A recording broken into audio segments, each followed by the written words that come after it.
Hey everyone, it's Dame here from the Moneyline Grind. I wanted to hop on here just to discuss this blockbuster trade between the Dallas Mavericks and the Los Angeles Lakers. Lakers sending Anthony Davis, Max Christie, 2029 first round draft pick to the Mavs in exchange for Luka Doncic, Markieff Morris, didn't even know he was still in the league, and Maxi Kleber. Apparently the Jazz are involved somewhat as a third team to help balance everything out.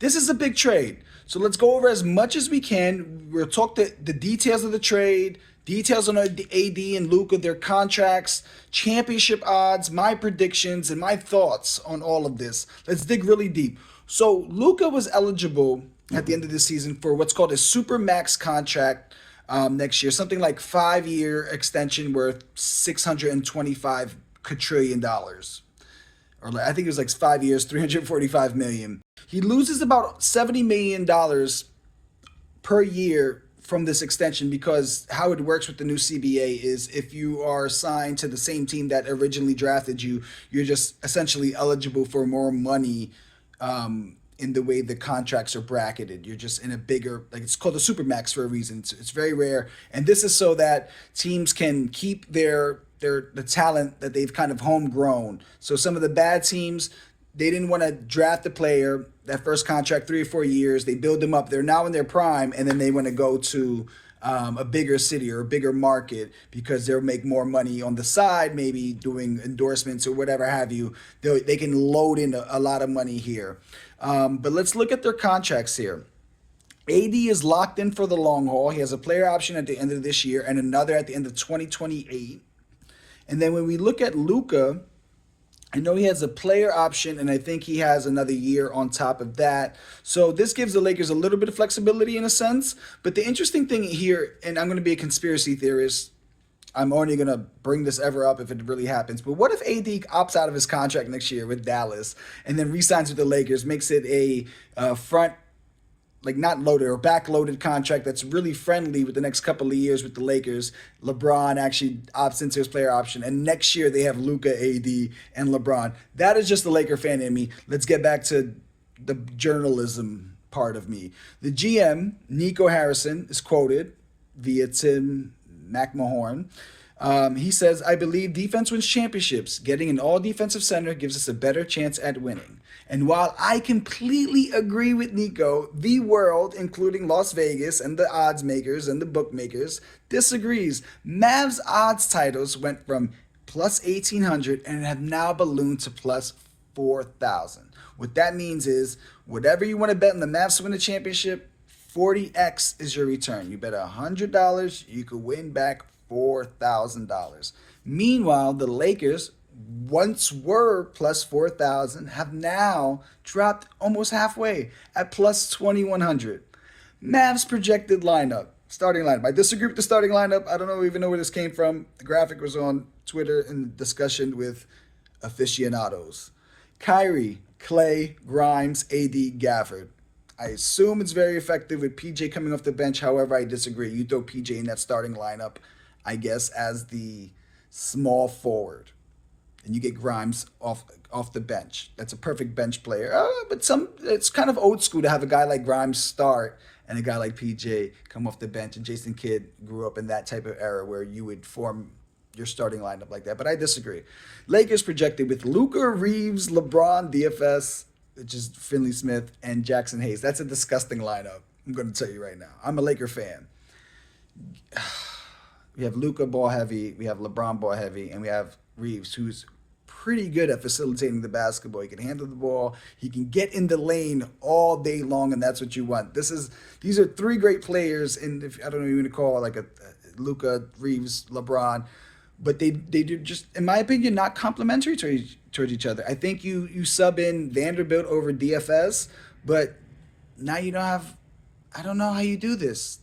Somebody out of the three has to spot up. Actually, two have to spot up, right? Only one person gets the ball. I don't know how you do this. But this is a big deal. Vast majority believe the Mavs odds got worse. I 100% disagree. I think they're serious contenders now, but hear me out. They were impressive, but not consistent during their time without Luka. They were able to win some games. They've been able to compete with some strong teams, but they just weren't consistent overall. Defense that you get with Anthony Davis, a defensive anchor like that, that brings consistency. You have to understand me here. When you're off, you're on a back to back, there's one thing that changes all of it, and it is effort. You have defensive effort, you have motor, you have IQ. Motor and effort's the same IQ. And then you have physical, like God given ability, right? You're just huge, you jump really high.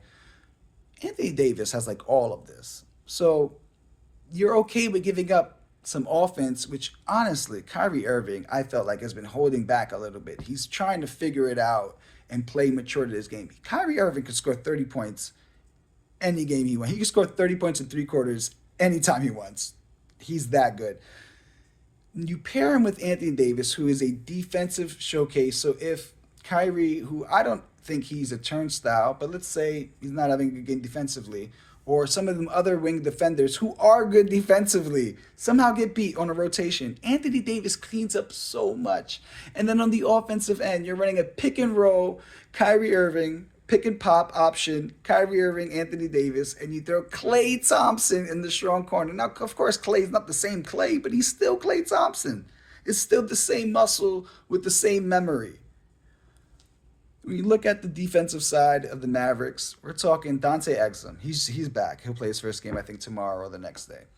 Grimes, Najee, Gafford, PJ, AD. These guys are contenders. And so because of something I went to start on the first of the month, and I forgot, but this reminded me, every 2 weeks, I'm going to make a small wager, 1 unit, on who I think is going to win the championship. If I would have did this 2 weeks ago, I would have put 1 unit on the Nuggets. I did this in October. I put 1 unit on the Oklahoma City Thunder. So now I'm going to do it every 2 weeks, and I'm going to start it off. We got plus 4,000 odds. So let's start it off. I'm going with Mavericks to win the championship. Do I really believe it's going to happen? No.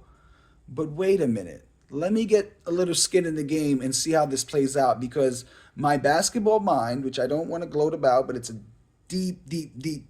I'm like Tom Thibodeau, Jeff Van Gundy. I just don't have the bags. I don't look crazy. I'm kind of a cool guy. But I'm like sicko. I try to watch all the games. Like, don't worry about it. I got this. I think this is where for your 1 unit bet. And on the other side of the coin, I'm trying to make some sense of what the Lakers were thinking. Luka and Bron both very ball dominant. Typically, I'd vomit right now, but I'm trying to think this through. And these are my 2 theories. These are only 2 theories that make sense to me on why the Lakers would pull this trigger. Maybe the Lakers have a part 2 to this deal. Maybe they go search for Jimmy Butler. Maybe they talk to Golden State for Kuminga and Pajemski.